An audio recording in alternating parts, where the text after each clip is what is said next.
এই পর্নোগ্রাফি জিনিসটার প্রতি আপনার ঘৃণা তৈরি করতে হবে। আপনি যদি এটাকে একটা বিনোদন মনে করেন, তাহলে এটা আপনি কখনো ছাড়তে পারবেন না। বা আপনি এটাকে যদি একটা অপশন মনে করেন যে ইসলামে জায়েজ, ওই যে কেবলই বললাম যে ইমাম ইবনে হাজম রাহিমাহুল্লাহর একটা বিচ্ছিন্ন মতকে বারবার সামনে আনা হচ্ছে, আপনি যদি এটা মনে করেন কোনো একটা কোনোভাবে যদি এটাকে আপনি গ্রহণযোগ্য মনে করেন, এটা আপনি আর কখনো ছাড়তে পারবেন না।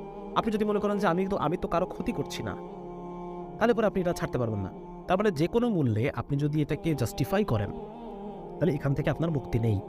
বরং সর্বপ্রথম আমাদের যেটা করণীয় সেটা হচ্ছে এই জিনিসটার প্রতি একটা প্রচণ্ড পরিমাণ ঘৃণা তৈরি করা। এটার প্রতি ঘৃণা তৈরি করা। ঘৃণা তৈরি করবো কীভাবে? 1 নম্বর পয়েন্ট এটা হচ্ছে যে এটা আল্লাহ তাআলার নিষেধ। সেই আল্লাহকে, সেই আল্লাহ কত বড়, সেই আল্লাহর কি পরিচয়, উনি কে, উনি যদি আমার পক্ষে থাকেন আমার কি উপকার হতে পারে, এবং উনি যদি আমার বিরুদ্ধে চলে যান আমার কত ক্ষতি হতে পারে।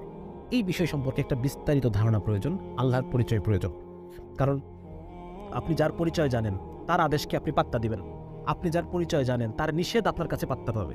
যাকে আপনি চেনেন না, সে আদেশ করলেই কি আর না করলেই কি আর নিষেধ করলেই কি, ঠিক আছে না? সুতরাং যেমন কথা আপনার ভার্সিটির প্রফেসর একটা জিনিস নিষেধ করেছেন, আপনার ভার্সিটির ভিসি একটা জিনিস নিষেধ করেছেন, তাহলে এটা একটা গুরুত্ব বহন করে, ঠিক না? বা দেশের সরকার প্রধান একটা জিনিসকে নিষেধ করেছেন, তাই না? সুতরাং আপনি যাকে চেনেন তার পছন্দ অপছন্দ, তার আদেশ নিষেধের গুরুত্ব আপনার কাছে আছে।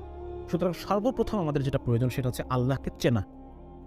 আল্লাহকে চিনতে পারলে তখন এটা যে আল্লাহকে চিনেছে তার কাছে তো এটাই যথেষ্ট যে এটা আল্লাহর নিষেধ। আল্লাহকে যে চিনতে পেরেছে তার কাছে তো এটাই যথেষ্ট যে এটা আল্লাহর নিষেধ, কাজটাকে ঘৃণা করার জন্য।